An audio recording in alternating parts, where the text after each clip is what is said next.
What's up, everybody? I'm going to show you a real quick video on the easiest way I have found to line my forge at Refractory so far. And this is just an old peanut jar, nothing special. But I took about 2 pounds of Satanite, dumped it in here, added the water, and I've just been shaking it like this for a couple minutes. And honestly, this agitates it and gets it dispersed and mixed far faster and more effectively than trying to get into a bucket with a paint stirrer. I mean, it gets it done in no time flat. This has only been going for about 1.5 minutes, 2 minutes now, and it should be well beyond mixed up. I'm just a little OCD, and shaking bottles makes my attention deficit disorder happy for a few minutes. But the next thing I do, and I'm pretty sure this is where everybody else does the same thing, I've gotten it opened up. I'm going to pour it in this bucket. It's nice and thick. This is going to be good.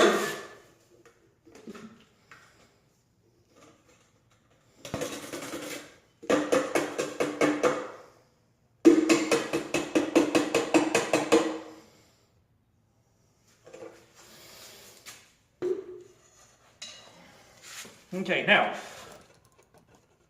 what I have here looks to be the consistency of a Wendy's Frosty, give or take. And this part of it's nothing special. Just reach in and get a handful. Just kind of smear it in there. You know, once you got a big handful in there, you can really spread it a long way. And make sure you get these ends real good, because that's where, of course, the loosest of the KO fibers are going to be. And they're also pretty easy to overlook when you're spreading Refractory out. So they present more of a hazard than you realize. And my friend that came over and showed me how to do this, his method was to take a paint sponge, cut it down to a nub, and get in there and try to spread it around with that. And I thought about that for a second and realized that this was just going to be a lot easier and a lot faster. Now this is going to put me at, give or take, 3.5 pounds, maybe 4 pounds of Refractory inside this forge.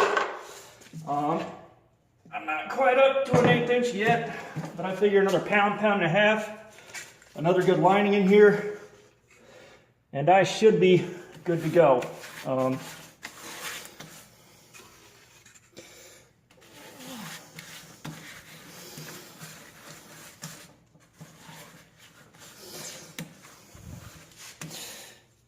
And whatever I have left after finishing the walls in this coat is going to go on the bottom, because I've been warned by someone else that owns one of these that they had problems with setting the fire break in here and losing about 1 inch of their space. And I don't want anything threatening the integrity of my layer of protection from the KO wool in here. So what I'm going to do is, when I need extra space, I'm just going to take one of the fire bricks out and set it on the Refractory, and just do that instead of skipping putting Refractory and fire brick in the bottom, or putting the fire brick down on, you know, pretty much bare Refractory, and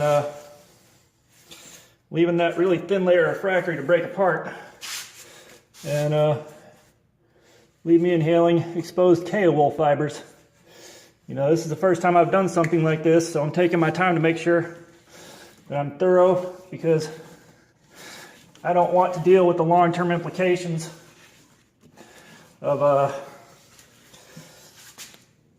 Refractory breaking loose and getting all up in my lungs because I decided no longer to be lazy and careless like I normally am.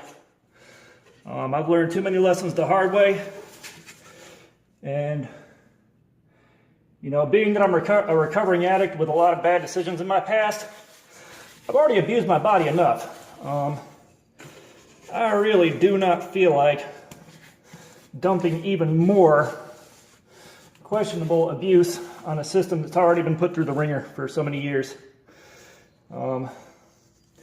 I can't see where anything good could possibly come of that. And now, that's all done.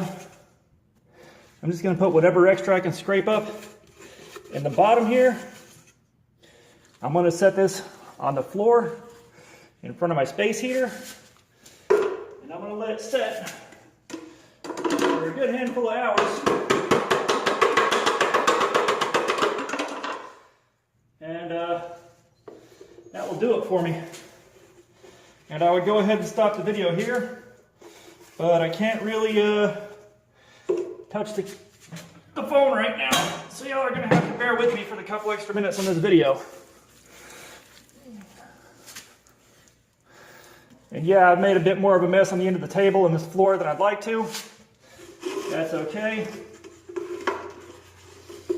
It is a garage floor, so you know, it will happily put up with whatever I need it to, and I can just take a scraper or a wire brush or something and break this loose later and get it knocked off the floor at my convenience. And if it wasn't obvious, I don't care too much about the integrity of the top of this table. Otherwise, it wouldn't be doing this particular job right now. And again, I'm just going through and touching up the end of this thing here, just to make sure I'm doing everything I can for this part. Because again, I really do not want to be breathing a whole bunch of KO wool fibers. But let me take this glove off.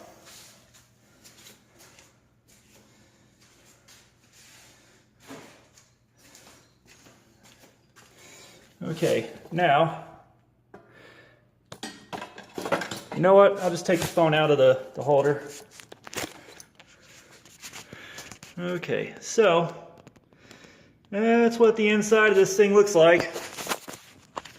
And that's brought me up to give or take about 4 pounds of refractory in there. I've got at least another pound I want on the inside of that. And I may go up to 6 or 7 pounds. Really depends on how confident I am with the thickness of that last coat.